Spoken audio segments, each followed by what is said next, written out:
Roger Scruton. Sir Roger Vernon Scruton FBA FRSL, /Scruton/, born February 27, 1944, is an English philosopher and writer who specialises in aesthetics and political philosophy, particularly in the furtherance of traditionalist conservative views. Editor from 1982 to 2001 of the Salisbury Review, a conservative political journal, Scruton has written over 50 books on philosophy, art, music, politics, literature, culture, sexuality, and religion. He has also written novels and 2 operas. His most notable publications include The Meaning of Conservatism, 1980, Sexual Desire, 1986, The Aesthetics of Music, 1997, and How to Be a Conservative, 2014. He has been a regular contributor to the popular media, including The Times, The Spectator, and The New Statesman. Scruton embraced conservatism after witnessing the May 1968 student protests in France.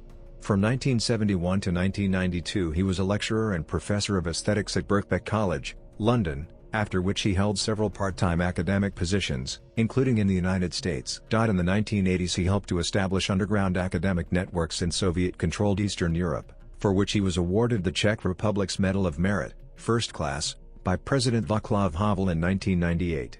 Scruton was knighted in the 2016 Birthday Honours for services to philosophy, teaching and public education. Early life. Family background. Scruton was born in Buslingthorpe, Lincolnshire, to John Jack Scruton, a teacher from Manchester, and his wife, Beryl Clarice Scruton, née Haynes, and was raised with his 2 sisters in Marlow and High Wycombe. The Scruton surname had been acquired relatively recently. Jack's father's birth certificate showed him as Matthew Lowe, after Matthew's mother, Margaret Lowe, Scruton's great-grandmother. The document made no mention of a father. However, Margaret Lowe had decided, for reasons unknown, to raise her son as Matthew Scruton instead. Scruton wondered whether she had been employed at the former Scruton Hall in Scruton, Yorkshire, and whether that was where her child had been conceived. Jack was raised in a back-to-back on Upper Cyrus Street, Ancoats, an inner-city area of Manchester, and won a scholarship to Manchester High School, a grammar school. Scruton told The Guardian that Jack hated the upper classes and loved the countryside, while Beryl was fond of romantic fiction and entertaining blue-rinsed friends. He described his mother as cherishing an ideal of gentlemanly conduct and social distinction that father set out with considerable relish to destroy. Education.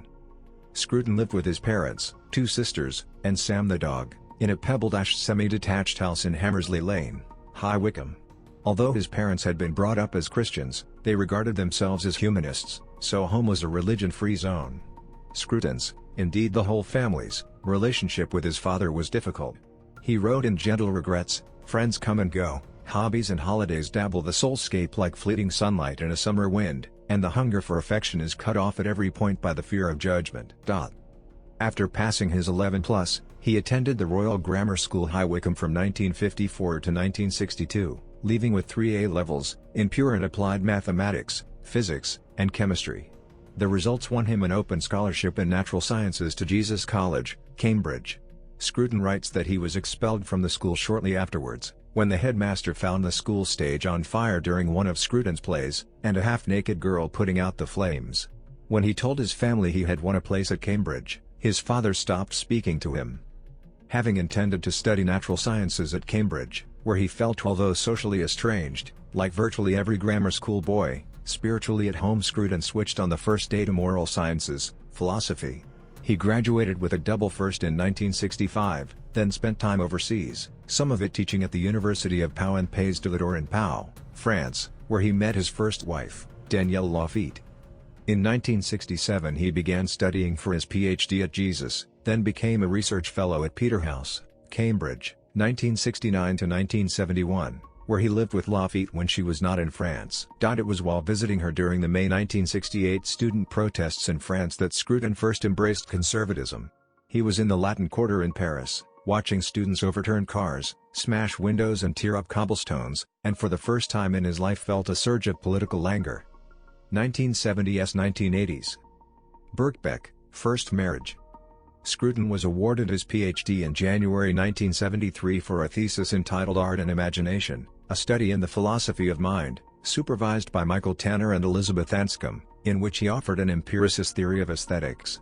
The thesis was the basis of his first book, Art and Imagination, 1974, which was followed by The Aesthetics of Architecture, 1979. From 1971 he taught philosophy at Birkbeck College, London, which specialises in adult education and holds its classes in the evening. Working at Birkbeck left Scruton's days free, so he used the time to study law at the Inns of Court School of Law, 1974 to 1976, and was called to the bar in 1978. He never practiced because he was unable to take a year off work to complete a pupillage. Meanwhile Lafitte taught French at Putney High School, and the couple lived together in a Harley Street apartment previously occupied by Delia Smith. They married in 1972 and divorced in 1979. Scruton has said he was the only conservative at Birkbeck, except for the woman who served meals in the senior common room. In 1974, along with Hugh Fraser, Jonathan Aitken, and John Casey, he became a founding member of the conservative philosophy group Dining Club, which aimed to develop an intellectual basis for conservatism. The historian Hugh Thomas and the philosopher Anthony Quinton attended meetings, as did Margaret Thatcher before she became Prime Minister. She reportedly said during one meeting in 1975, "The other side have got an ideology they contest their policies against. We must have one as well." Scruton's academic career at Birkbeck was blighted by his conservatism, particularly by his third book, The Meaning of Conservatism, 1980, and later by his editorship of the conservative Salisbury Review. He told The Guardian that his colleagues at Birkbeck vilified him over the book. The Marxist philosopher G. A. Cohen of University College London reportedly refused to teach a seminar with Scruton, although they later became friends. He continued teaching at Birkbeck until 1992, first as a lecturer, by 1980 as reader, then as professor of aesthetics. The Salisbury Review. In 1982 Scruton became founding editor of the Salisbury Review, a journal championing traditional conservatism in opposition to Thatcherism, which he edited until 2001. The review was set up by a group of Tories known as the Salisbury Group, founded in 1978 by Diana Spearman and Robert Gascoigne Cecil, with the involvement of the Peterhouse Right. The latter were conservatives associated with the Cambridge College, including Maurice Kelling, David Watkin and the mathematician Adrian Mathias. Scruton wrote that editing the Salisbury Review effectively ended his academic career in the United Kingdom.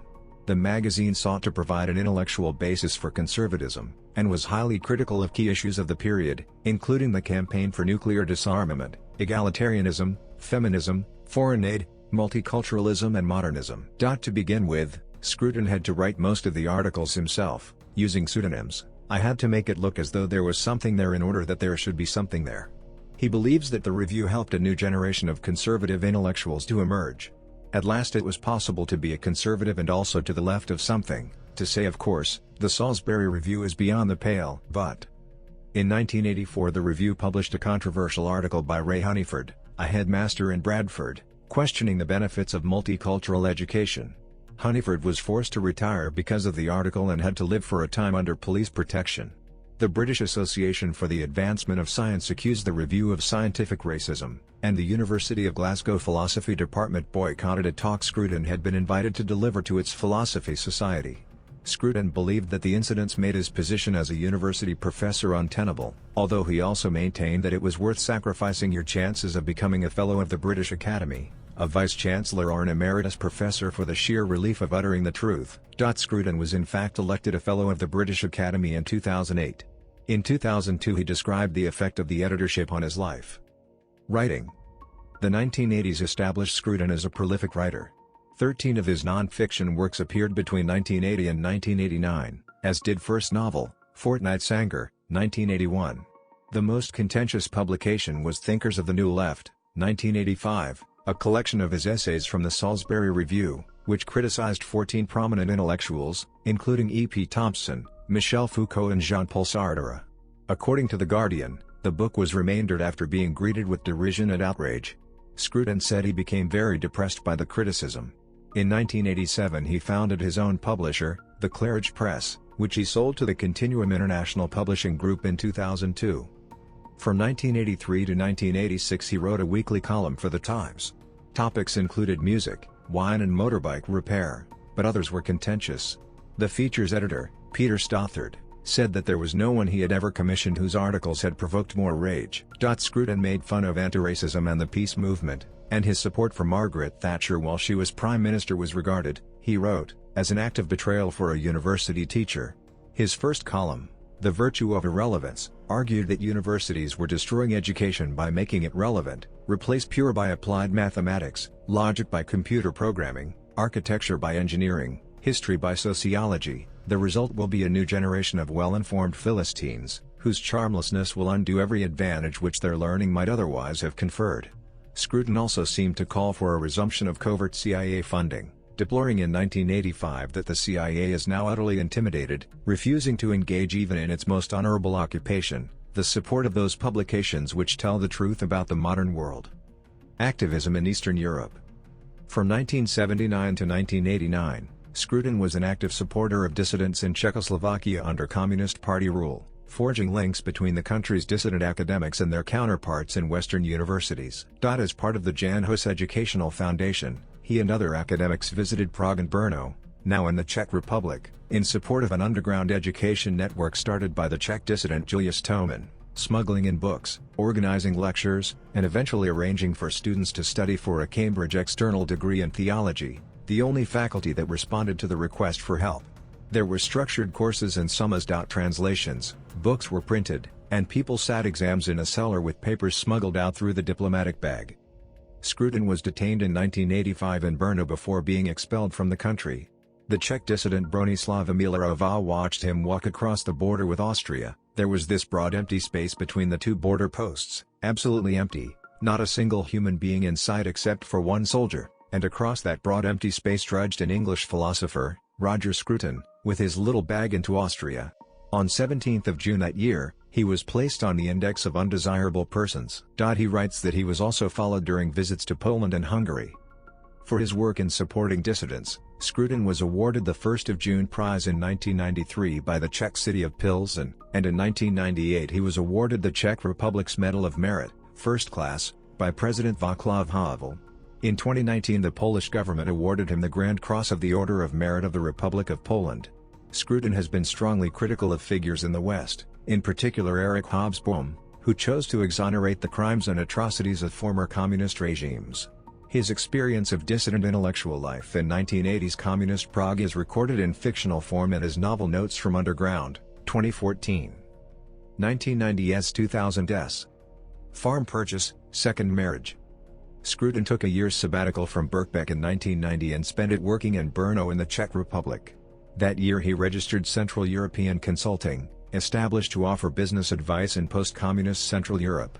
He had been living in an apartment in Notting Hill Gate, which he sold, and when he returned to England rented a cottage in Stanton Fitzwarren, Swindon, from the Moonies, and an apartment in the Albany Building on Piccadilly, London, from Alan Clark. It had been Clark's servants' quarters. From 1992 to 1995 he lived in Boston, Massachusetts, teaching an elementary philosophy course and a graduate course on the philosophy of music for one semester a year, as professor of philosophy at Boston University. Two of his books grew out of these courses, Modern Philosophy, An Introduction and Survey, 1994, and The Aesthetics of Music, 1997. In 1993 he bought Sunday Hill Farm in Brinkworth, Wiltshire, 35 acres, later increased to 100, and a 250-year-old farmhouse, where he lived after returning from the United States. While in Boston, Scruton had flown back to England every weekend to indulge his passion for fox hunting, and it was during a meet of the Beaufort Hunt that he met Sophie Jeffries, an architectural historian. They married in 1996 and set up home on Sunday Hill Farm. Their two children were born in 1998 and 2000. Scruton set up Horsell's Farm Enterprises Limited in 1999, a PR firm that included Japan Tobacco International and Summerfield Stores as clients. He and his publisher were successfully sued for libel that year by the Pet Shop Boys for suggesting that their songs were in large part the work of sound engineers. The group settled for undisclosed damages. Tobacco company funding Scruton was criticized in 2002 for having written articles about smoking without disclosing that he was receiving a regular fee from Japan Tobacco International, JTI, formerly R.J. Reynolds. In 1999 he and his wife, as part of their consultancy work for Horsell's Farm Enterprises, began producing a quarterly briefing paper, The Risk of Freedom Briefing, 1999 to 2007, about the state's control of risk. Distributed to journalists, the paper included discussions about drugs, alcohol and tobacco, and was sponsored by JTI.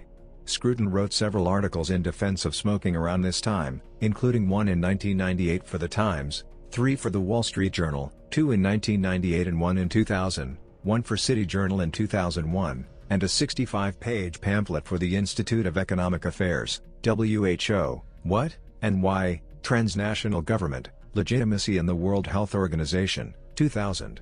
The latter criticized the World Health Organization's campaign against smoking, arguing that transnational bodies should not seek to influence domestic legislation because they are not answerable to the electorate. The Guardian reported in 2002 that Scruton had been writing about these issues while failing to disclose that he was receiving £54,000 a year from JTI.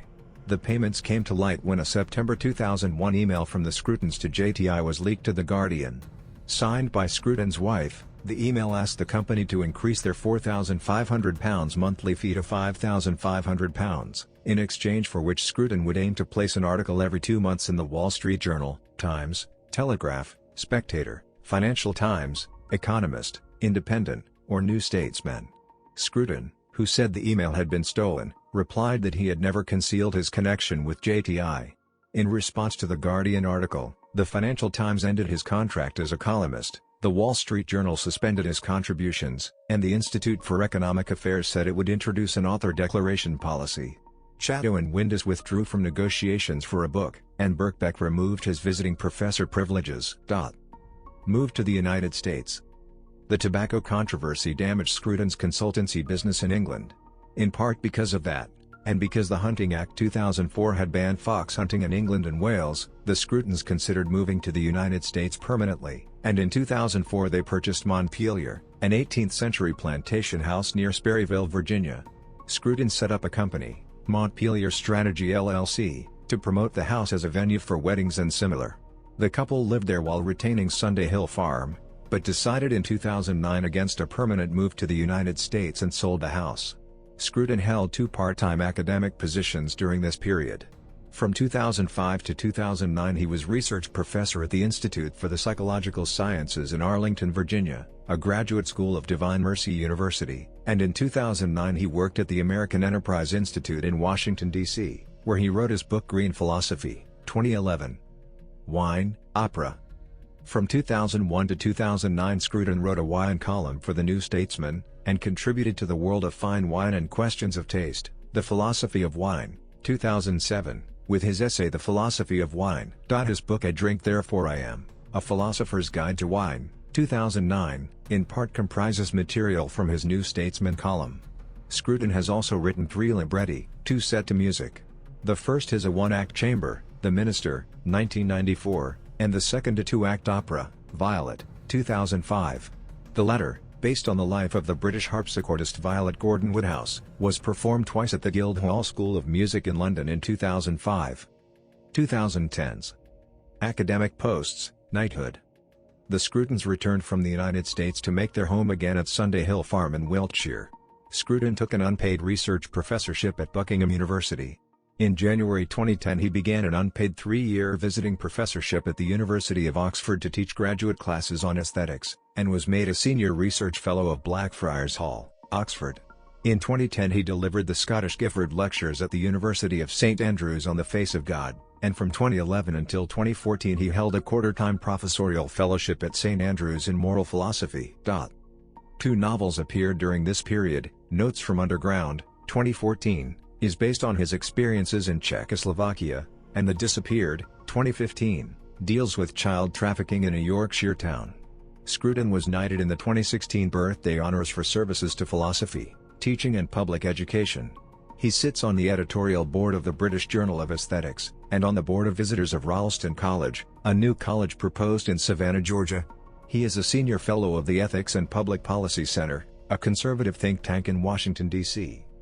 Building Better, Building Beautiful Commission. In November 2018, Community Secretary James Brokenshire appointed Scruton as unpaid chair of the British government's new Building Better, Building Beautiful Commission, established to promote better design of homes and living areas. Shortly after the appointment, Labour and Liberal Democrat MPs called for Scruton's resignation over remarks he had made years earlier. He had described Islamophobia as a propaganda word, homosexuality as not normal, lesbianism as an attempt to find committed love that can't get from men anymore, and date rape as not a crime. He had also made allegedly conspiratorial remarks about the Jewish Hungarian-American businessman George Soros. Brokenshire dismissed Scruton from the commission on April 10, 2019, 4 hours after the New Statesman published an interview with Scruton by George Eaton, then New Statesman joint deputy editor, in which Scruton appeared to repeat some of the remarks. After The Spectator established that the article had published several comments out of context, both the New Statesman and Brokenshire apologized to Scruton. To publicize his article, Eaton had tweeted 4 extracts from it. He also tweeted that Scruton had made a series of outrageous remarks.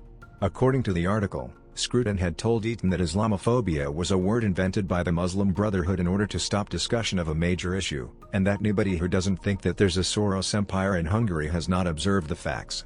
The article omitted that Scruton had also said during the interview, "It's not necessarily an empire of Jews, that's such nonsense." Of the Chinese, Eaton tweeted that Scruton had said, "Each Chinese person is a kind of replica of the next one, and that is a very frightening thing." Eaton's article stated that he had said, "They're creating robots out of their own people, each Chinese person is a kind of replica of the next one, and that is a very frightening thing."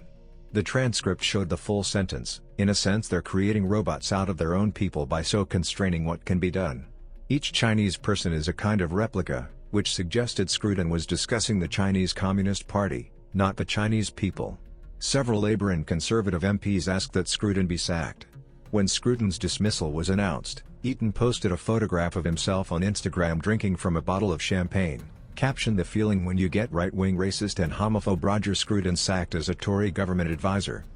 In a response in The Spectator the following day, an apology for thinking, Scruton explained his remarks. His comment about China, for example, described efforts by the Chinese Communist Party to achieve conformity of behavior. He added, "We in Britain are entering a dangerous social condition in which the direct expression of opinions that conflict, or merely seem to conflict, with a narrow set of orthodoxies is instantly punished by a band of self-appointed vigilantes."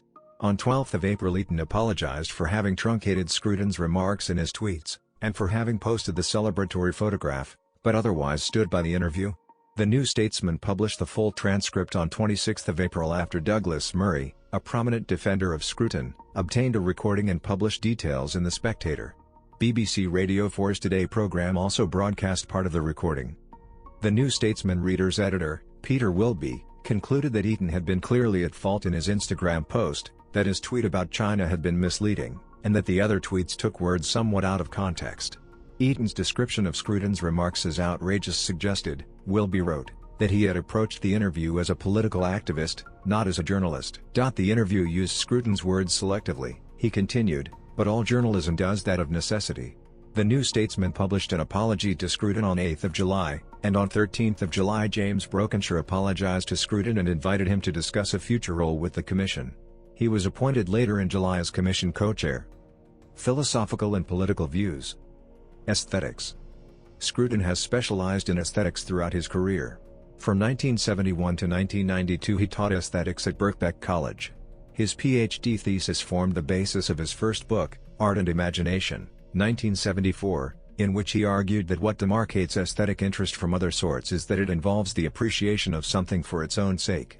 Since then he has published The Aesthetics of Architecture, 1979, The Aesthetic Understanding, 1983 and 1997, The Aesthetics of Music, 1997, and Beauty, 2010. In 2008 a two-day conference was held at Durham University to assess his impact in the field, and in 2012 a collection of essays, Scruton's Aesthetics, was published by Palgrave Macmillan. In an Intelligence Squared debate in March 2009, Scruton, seconding historian David Starkey, proposed the motion, "Britain has become indifferent to beauty," and held an image of Botticelli's The Birth of Venus next to one of the supermodel Kate Moss. Later that year he wrote and presented a BBC Two documentary, Why Beauty Matters, in which he argued that beauty should be restored to its traditional position in art, architecture and music. He wrote that he had received more than 500 emails from viewers, all but one saying, "Thank heaven someone is saying what needs to be said." In 2018 he argued that a belief in God makes for more beautiful architecture. Who can doubt, on visiting Venice, that this abundant flower of aesthetic endeavor was rooted in faith and watered by penitential tears? Surely, if we want to build settlements today we should heed the lesson of Venice. We should begin always with an act of consecration, since we thereby put down the real roots of a community. Arguments for conservatism. Scruton is best known for his writing in support of conservatism. His intellectual heroes, according to Mark Dooley, are Edmund Burke, Coleridge, Dostoevsky, Hegel, Ruskin, and T.S. Eliot. Scruton's second book, The Meaning of Conservatism, 1980, which he called a somewhat Hegelian defense of Tory values in the face of their betrayal by the free marketeers, was responsible, he said, for blighting his academic career. He supported Margaret Thatcher, while skeptical of her view of the market as a solution to everything, but after the Falklands War, he realized that she recognized that the self-identity of the country was at stake, and that its revival was a political task. Scruton wrote in Gentle Regrets, 2005, that he found several of Burke's arguments in Reflections on the Revolution in France, 1790, persuasive. Although Burke was writing about revolution, not socialism, Scruton was persuaded that, as he put it, the utopian promises of socialism are accompanied by an abstract vision of the mind that bears little relation to the way most people think. Burke also convinced him that there is no direction to history, no moral or spiritual progress, that people think collectively toward a common goal only during crises such as war, and that trying to organize society this way requires a real or imagined enemy. Hence, Scruton wrote, the strident tone of socialist literature. Scruton further argued, following Burke, that society is held together by authority and the rule of law, in the sense of the right to obedience, not by the imagined rights of citizens. Obedience, he wrote, is the prime virtue of political beings, the disposition that makes it possible to govern them, and without which societies crumble into the dust and powder of individuality. Real freedom, Scruton wrote, does not stand in conflict with obedience, but is its other side. He was also persuaded by Burke's arguments about the social contract, including that most parties to the contract are either dead or not yet born. To forget this, he wrote, to throw away customs and institutions, is to place the present members of society in a dictatorial dominance over those who went before, and those who came after them. Scruton argued that beliefs that appear to be examples of prejudice may be useful and important. Our most necessary beliefs may be both unjustified and unjustifiable, from our own perspective, and the attempt to justify them will merely lead to their loss. A prejudice in favor of modesty in women and chivalry in men, for example, may aid the stability of sexual relationships and the raising of children, although these are not offered as reasons in support of the prejudice. It may therefore be easy to show the prejudice as irrational, but there will be a loss nonetheless if it is discarded. Scruton has been critical of the contemporary feminist movement, while reserving praise for suffragists such as Mary Wollstonecraft. However, he praised Germaine Greer in 2016, saying that she has cast an awful lot of light on our literary tradition by showing the male as the dominant figure, and defended her against criticism for having used the word sex to describe the difference between men and women, rather than gender, which Scruton called politically correct. In Arguments for Conservatism, 2006, Scruton marked out the areas in which philosophical thinking is required if conservatism is to be intellectually persuasive. He argued that human beings are creatures of limited and local affections. Territorial loyalty is at the root of all forms of government where law and liberty reign supreme. Every expansion of jurisdiction beyond the frontiers of the nation-state leads to a decline in accountability. He opposed elevating the nation above its people, which would threaten rather than facilitate citizenship and peace. Conservatism and conservation are two aspects of a single policy, that of husbanding resources, including the social capital embodied in laws, customs and institutions, and the material capital contained in the environment. He argued further that the law should not be used as a weapon to advance special interests. People impatient for reform, for example in the areas of euthanasia or abortion, are reluctant to accept what may be glaringly obvious to others, that the law exists precisely to impede their ambitions. The book defines postmodernism as the claim that there are no grounds for truth, objectivity, and meaning, and that conflicts between views are therefore nothing more than contests of power. Scruton argued that, while the West is required to judge other cultures in their own terms, Western culture is adversely judged as ethnocentric and racist. He wrote, the very reasoning which sets out to destroy the ideas of objective truth and absolute value imposes political correctness as absolutely binding, and cultural relativism as objectively true. Religion. Scruton is an Anglican. His book Our Church, A Personal History of the Church of England, 2013, defends the relevance of the Church of England. He contends, following Immanuel Kant, that human beings have a transcendental dimension, a sacred core exhibited in their capacity for self-reflection. He argues that we are in an era of secularization without precedent in the history of the world. Writers and artists such as Rainer Maria Rilke, T.S. Eliot, Edward Hopper and Arnold Schoenberg devoted much energy to recuperating the experience of the sacred, but as a private rather than a public form of consciousness. Because these thinkers directed their art at the few, he writes, it has never appealed to the many. He considers that religion plays a basic function in endarkening human minds.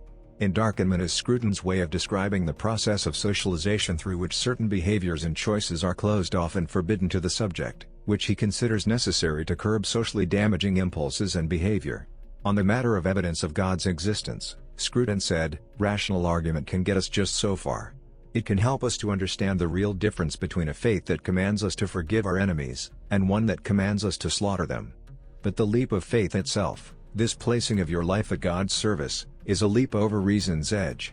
This does not make it irrational, any more than falling in love is irrational." However, despite claiming that belief alone is sufficiently rational, he has advocated a form of the argument from beauty. He has said that when we take the beauty in the natural world around us as a gift, we are able to openly understand God. The beauty speaks to us, he claims, and from it we can understand God's presence around us. Totalitarianism. Scruton defines totalitarianism as the absence of any constraint on central authority, with every aspect of life the concern of government. Advocates of totalitarianism feed on resentment, Scruton argues, and having seized power they proceed to abolish institutions, such as the law, property, and religion, that create authorities. To the resentful it is these institutions that are the cause of inequality, and therefore the cause of their humiliations and failures. He argues that revolutions are not conducted from below by the people, but from above, in the name of the people, by an aspiring elite. The importance of newspeak in totalitarian societies, he writes, is that the power of language to describe reality is replaced by language whose purpose is to avoid encounters with realities. He agrees with Alain Besançon that the totalitarian society envisaged by George Orwell in 1984, 1949, can be only understood in theological terms, as a society founded on a transcendental negation. In accordance with D.S. Eliot, Scruton believes that true originality is only possible within a tradition, and that it is precisely in modern conditions of fragmentation, heresy, and unbelief, that the conservative project acquires its sense. Sex. The philosopher of religion Christopher Hamilton described Scruton's Sexual Desire, 1986, as the most interesting and insightful philosophical account of sexual desire produced within analytic philosophy. The book influenced subsequent discussions of sexual ethics. Martha Nussbaum credited Scruton in 1997 with having provided the most interesting philosophical attempt as yet to work through the moral issues involved in our treatment of persons as sex partners.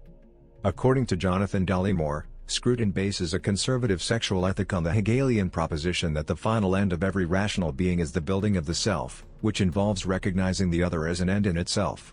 Scruton argues that the major feature of perversion is sexual release that avoids or abolishes the other, which he sees as narcissistic and solipsistic. Nussbaum countered that Scruton did not apply his principle of otherness equally, for example, to sexual relationships between adults and children or between Protestants and Catholics. In an essay, Sexual Morality and the Liberal Consensus, 1990, Scruton wrote that homosexuality is a perversion because the body of the homosexual's lover belongs to the same category as his own. He further argued that gay people have no children and consequently no interest in creating a socially stable future. He therefore considered it justified to instill in our children feelings of revulsion towards homosexuality, and in 2007 he challenged the idea that gay people should have the right to adopt. Scruton told The Guardian in 2010 that he would no longer defend the view that revulsion against homosexuality can be justified. Animal rights. In Animal Rights and Wrongs, 2000, Scruton identifies three kinds of relationships of duty between humans and other animals: relationships with pets, who are given honorary membership of the moral community, with animals that are kept to be used in some way, where we have a clear duty of care but we are not trying to establish quasi-personal relations, and with wild animals. Scruton supports and grew to love hunting. My life divides into three parts, he wrote on Hunting, 1998. In the first I was wretched, in the second ill at ease, in the third hunting. For animals to have rights in the way humans have rights, he argues, they would also have to be accorded not only the benefits of morality, but also the burdens, which are huge. Every legal privilege, he writes, imposes a burden on the one who does not possess that privilege, that is, your right may be my duty. He accuses animal rights advocates of pre-scientific anthropomorphism, attributing traits to animals that are, he says, Beatrix Potter-like, where only man is vile. A deontologist, Scruton is critical of the consequentialist, utilitarian approach of the Australian philosopher and animal rights advocate Peter Singer. Scruton wrote that Singer's works, including Animal Liberation, 1975, contain little or no philosophical argument. They derive their radical moral conclusions from a vacuous utilitarianism that counts the pain and pleasure of all living things as equally significant and that ignores just about everything that has been said in our philosophical tradition about the real distinction between persons and animals. Other views. In 2014, Scruton stated that he supported English independence because he believed that it would uphold friendship between England, Scotland, Wales, and Northern Ireland, and because the English would have a say in all matters. In 2019, when asked if he believed in English independence, he told the New Statesman. Selected works. He told the New Statesman. Selected works. He told the New Statesman. Selected works. He told the New Statesman. Selected works. He told the New Statesman.